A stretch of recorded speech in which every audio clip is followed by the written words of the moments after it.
Нови поделби во СДСМ. Лидерот бара потписи за лојалност, а се исклучуваат долгогодишни членови и функционери, наводно поради нивна соработка со власта. Хаосот во СДСМ продолжува, а повеќе од очигледно е дека постои поделба на крила кои се за, но и против политиките на лидерот Венко Филипче. Последната информација дека Филипче барал потписи за лојалност од пратениците на СДСМ го отсликува само очајот, стравот и паниката од распад на партијата, коментираат дел од политичките аналитичари. Очаен чекоре. Порано други политички субјекти поинаку тоа го решава. Тие меници беа доколку се напуштат, да кажеме, политиките на политичкиот субјект, тоа би влијаело некако врз нив. Сега ова како ќе се обидат да профункционира и дали ќе функционира, искрено да ви кажам, не знам. Повеќе некаква само потврда пред условно речено гласачите дека еве ние се обидуваме, ние пробуваме да ги оправиме нештата, но луѓето кои доскоро беа носители на функции во нашата политичка партија не саботираат од внатре. Потписите на пратениците се реакција од како во јавноста простори информација дека постои иницијатива во СДСМ која нема намера да се занимава со лидерството и раководството на партијата, ниту со внатрепартиските реформи, туку да ја обедини опозицијата за да ја урне ВМРО ДПМН.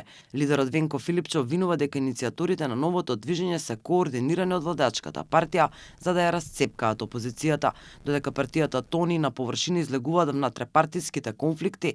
На Филипче никако не му текнува дека проблемот е агендата на социјалдемократите, подвлекува Ристевски. Според него, народот се уште не им ги заборевал нивните предавства, а тие наместо да го сменат курсот со нивните политики одат во пропаст. Не ја менуваат политичката матрица и она што им е како понуда, и тоа само придонесува уште толку до скорешните нивни поддржувачи и луѓе кои биле дел од тој политички субјект, да од нив се дистанцираат или бараат промена во раководството.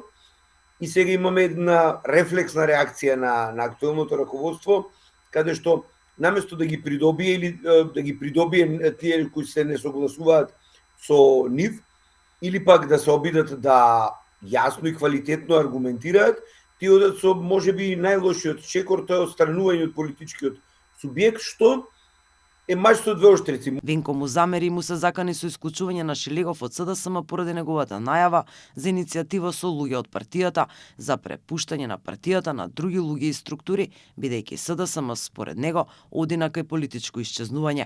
Пред извесен период од партијата беше исклучен и Јован Деспотовски, поранешен висок функционер во СДСМ, кој јавно зборуваше за партијата и потребите од промени во делувањето.